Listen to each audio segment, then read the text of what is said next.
Sir कल Rohingyas के खिलाफ बड़ा एक्शन किया गया और रोहिंग्यास को डिपोर्ट करने की बात जो है वो केंद्र सरकार और स्टेट एडमिनिस्ट्रेशन कर रही है। देखिए, जहाँ तक रोहिंग्या का सवाल है, आप उस मुल्क का हाल जानते हैं जिसे हम बर्मा प्राणा बर्मा, और जो जहाँ पे आप देखते हैं इस वक्त फौजी क्या क्या कर रहे हैं। यूनाइटेड नेशंस का एक रेफ्यूजीज का चार्टर, गवर्नमेंट ऑफ इंडिया ने भी उस चार्टर पर दस्तखत किया है। हमें उस चार्टर को कबूल करना चाहिए, उस पर काम करना चाहिए और इंसानियत के तरीके से। देखिए, जो रोहिंग्याज यहाँ सारे मुल्क में आए हैं और ख़ासकर हम अपनी यूनियन टेरिटरी की बात करें, ये मर्जी से नहीं आए हैं, मुसीबत ज़दा है, कहीं पनाह नहीं मिल रहा है, ये पनाह गज़ीन है। हमारा मुल्क हिंदुस्तान इंटरनेशनल कन्वेंशंस का सिग्नेटरी है। पनाह गज़ीनों के हुकूक होते हैं, उनको प्रोटेक्ट करना होता है, उसमें इंडिया का रोल सबसे बड़ा महत्वपूर्ण रह चुका है और रहना भी चाहिए। अब ओवरऑल जब हम जम्मू कश्मीर की बात करते हैं या जम्मू के रहने वालों का कहीं ये नज़रिया है कि यहाँ आबादी की प्रॉब्लम या कुछ गलत लोग भी हो सकते हैं, उनका नज़रिया है। हमारी पार्टी का मानना है अगर गलत कोई करने वाला है, गलत है, उसके खिलाफ कार्रवाई की जा सकती है, लेकिन आम लोगों को कहाँ भेजें? क्या ये इंसानी मसला नहीं? इनके बच्चे हैं, औरतें हैं, इनको रखेगा, इस तरह से जाएंगे कहाँ? ये गवर्नमेंट ऑफ इंडिया की जिम्मेदारी है, identify a place for them. वो ये ज़मीनें खाएंगे नहीं, ये भगवान की ज़मीन है, अल्लाह की ज़मीन है इंसानों के लिए। उसने कभी किसी का मज़हब नहीं देखा, वतन नहीं देखा, कोई चीज़ नहीं देखा। इंसानियत डिमांड कर रही है कि हमारा इंसानी तौर तरीका, इंसानी रवैया इनके साथ होना चाहिए, न कि ज़ालिमाना रवैया। India has its own history. हम गीता पढ़ने वाला हिंदुस्तान है। गीता कभी ये दर्स नहीं देता है मजलूम को सताना। इसको प्रोटेक्ट कर लीजिए, इसको कोई हक आप नहीं देंगे कॉन्स्टिट्यूशनली या कुछ, लेकिन बचाना तो है। कोई दरिया में डूबता है तो हाथ पकड़ते हैं उसको बचाने के लिए, कोई गिरता है उसको उठाते हैं। ये भी एक ऐसे लोग हैं जिनका न कहीं कोई ठिकाना न कुछ। इंसानियत क्या पुकार रही है?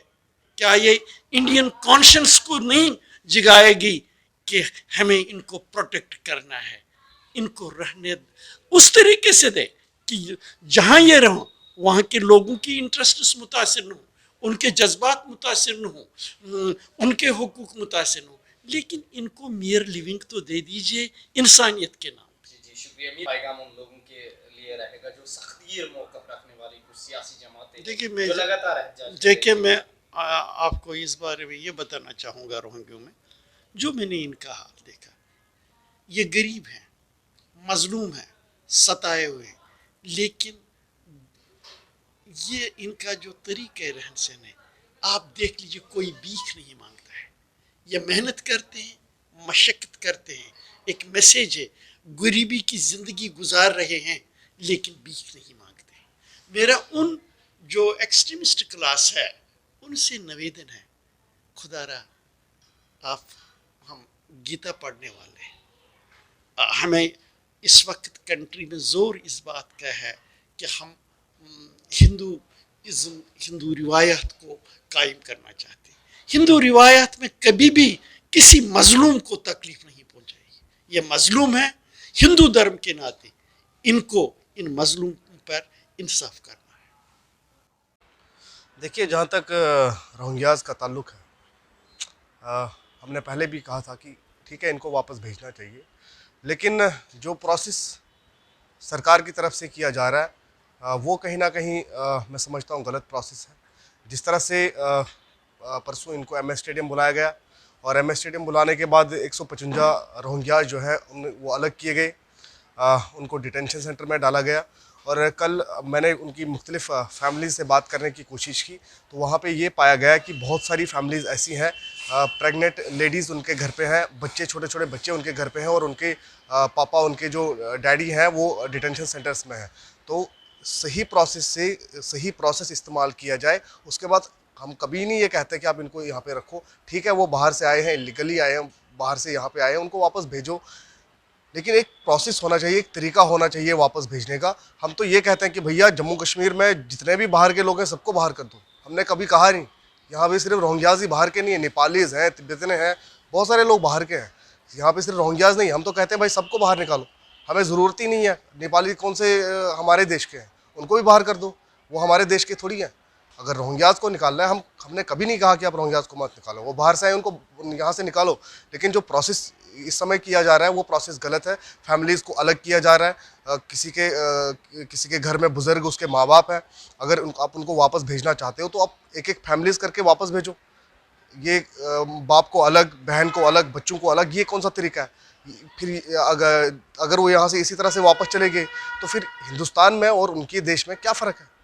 बड़ी मुश्किल से वो 5-6 साल के बाद वो आपस में मिले, अपनी फैमिली मिली है उनकी, और हम यहाँ से फिर वही प्रोसेस किया जा रहा है, उनको अलग अलग करके आप भेज रहे हो। तो हमारी सिर्फ यही डिमांड है कि अगर ये बिल्कुल ठीक है कि आप रोहिंग्याज को वापस भेज रहे हो, सबको भेजो, हमें उससे कोई दिक्कत नहीं है, लेकिन दिक्कत सिर्फ इस चीज़ से है कि जो इनकी फैमिलीज़ हैं, फैमिलीज़ बनाकर इनको वापस भेजे, इनकी फैमिलीज़ को अलग अलग करके वापस ना भेजा जाए। देखिए, ये पिछले काफ़ी समय से JNK के जो लोग हैं उनकी ये डिमांड थी कि जो रोहिंग्यास हैं उनकी वजह से जो हमारी स्टेट का जो माहौल है ये ख़राब हो रहा है, कहीं ना कहीं उनको यहाँ से निकाला जाए। पर आपने देखा कि आज ये जो कल जो वाक़या बीता, उसमें जो रोहिंग्यास ने जो कल प्रोटेस्ट करके एक आरोप लगाया है कि पुलिस वालों ने उनके 100 कुछ बंदों को अरेस्ट करके रखा हुआ है। अगर ऐसा है कुछ तो हम चाहते हैं कि उनको बाइज्जत उनके घर में डिपोर्ट किया जाए, वो अपने घर से जहाँ जिस देश के वो हैं वहाँ उनको भेजा जाए, ताकि जो हमारी स्टेट के लोगों को लगता है कि अगर इनकी वजह से हमारा यहाँ का माहौल ख़राब होता है, इनकी वजह से जो आजकल आप देख रहे हैं कि एक कोई भी अगर किसी तरह की घटना होती है, चाहे वो रेप केस की हो, चाहे वो चोरी की हो, किसी प्रकार की भी घटना हो, उस पर सबसे पहला नाम रोहिंग्यास का हम सोशल मीडिया पे देखते हैं। तो मैं यही चाहता हूँ कि अगर गवर्नमेंट ने कोई स्टेप लिया है तो इनको चाहिए, एडमिनिस्ट्रेशन को चाहिए, इनको काफ़ी जैसे इज्जत से इनको अपने देश में वापस डिपोर्ट किया जाए।